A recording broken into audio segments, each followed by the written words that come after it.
उनकी औकात ही नहीं कि वो मेरा इंटरव्यू लें। अनुपमा यादव जी, आपकी औकात नहीं है कि मैं आपका इंटरव्यू करूं। एक कुमार अभिनव नाम से पत्रकार है बिहार में, जो पवन खेसारी का इंटरव्यू नहीं लेगा ना तो उसका बाप भूखे मर जाएगा। और कहता है कि अनुपमा यादव का क्या औकात है और पवन सिंह का क्या औकात है, भोजपुरी इंडस्ट्री से घिन आता है। तुम्हारा बाप, तुम्हारा सातों खानदान भोजपुरी इंडस्ट्री का नाम लेकर के जीता है। तुम्हारा बाप दादा से पूछना, वहाँ से 2 करोड़ का माइक ले लिया है, 2 रुपये के लगा इंटरव्यू करना, तो तू रिपोर्टर हो गया। रिपोर्टर का डिग्री है तेरे पास? कुमार अभिनव रिपोर्टर का डिग्री है? बाप बेचे तारी है बेटा, कहे सरकारी नौकरी ले।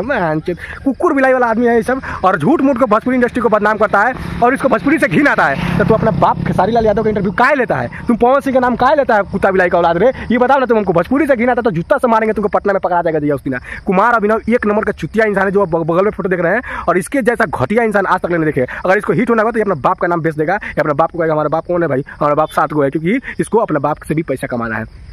ऐसा इंसान है। बताइए 2 कौड़ी का औकात, रिपोर्टर का क्या औकात है भाई साहब? ऐसे रिपोर्टर कितना पवन सिंह और खेसारी के पास आगे पीछे जाते हैं और रहते हैं, तो फिर भी उनको घमंड नहीं है। इसका बाप है राजन सिंह मुकुट, फिर भी उसको घमंड नहीं है। और ये अपने आप को ना जाने 30 मार खान समझ रहा है भाई साहब। मनीष कश्यप इसका बाप रिपोर्टर है, फिर भी उनको कभी इतना घमंड नहीं हुआ होगा कि भोजपुरी से घिन आता है, भोजपुरी कलाकारों से घिन आता है। रे यार, तुम इस तरह का बात मत कहो। गलती है, सब करता है। क्या हनी सिंह गलती नहीं करता है? बॉलीवुड में गलती नहीं होता है, घिनौना काम नहीं होता है। सिर्फ भोजपुरी को बदनाम करने चला है। 2 कौड़ी का औकात तुम्हारा रिपोर्टर बहान 2 रुपये का माइक ले लेता है सब, और कुकुर लेकर चिल्लाने लगता है। पवन खेसारी का अगर ये सब नाम नहीं लेते, इसका रोजी रोटी नहीं चलेगा। घर में भीख मांग के खाएगा हम लोगों से। पवन खेसारी लगता जाएगा तो जूता से मार के बेलगा देगा, क्योंकि ऐसे भीख मांगा को पवन खेसारी देखना भी नहीं चाहता है, चाहे भोजपुरी इंडस्ट्री का कलाकार। क्या भाई हमसे बोल रहे थे आप लोग कमेंट कीजिए, वीडियो को ज़्यादा से ज़्यादा शेयर कीजिए, जो इसको जूता से जरूर मारेगा। जहाँ बेटा जाए भोजपुरी को, बिहार को बदनाम करना चाहता है। आप लोग क्या करना चाहते हैं कमेंट कीजिए, वीडियो को ज़्यादा से ज़्यादा शेयर कीजिए। ये पाकिस्तान से पैदा होकर के बिहार में आ गया गलती से। क्या भाई हमसे बोल रहे हैं ना?